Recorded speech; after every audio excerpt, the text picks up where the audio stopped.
Well, Venezuela's embattled president is under new pressure after more of America's European allies called for Nicolás Maduro to be replaced.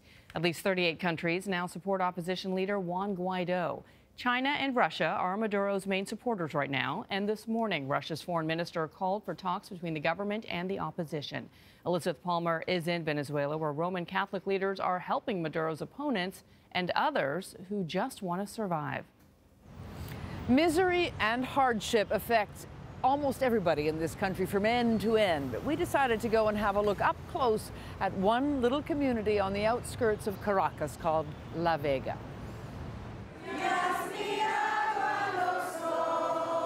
Mass in La Vega not only fills the church, it draws an overflow crowd. Here, Father Alfredo Infante's spiritual message carries a strong political subtext. ¿Es un mensaje anti-Maduro?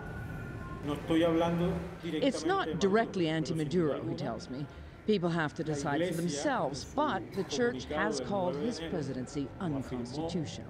His parishioners might call it something else, a disaster. Father Infante takes me deeper into the slum where there's been no running water for 4 months. The church is also behind this sidewalk free lunch program. Potatoes, cheese, and a dose of vitamins. If not for this, some of these kids wouldn't eat at all.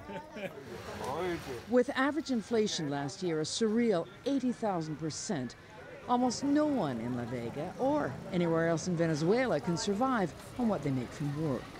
The economy here is so broken that, say, the average teacher's salary, $6 a month, would only buy this many eggs. In fact, almost half of Venezuelans would be seriously hungry without some kind of charity or food handout. Meat is a treat. Ask Enrique the butcher, who's still in business, though the customers are fewer and fewer.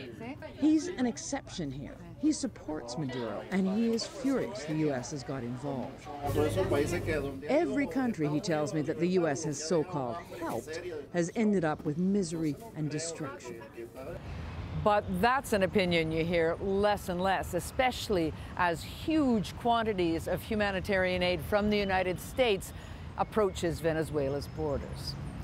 For CBS This Morning, I'm Elizabeth Palmer in Caracas, Venezuela. Resource-rich country on the verge of being a real failed state.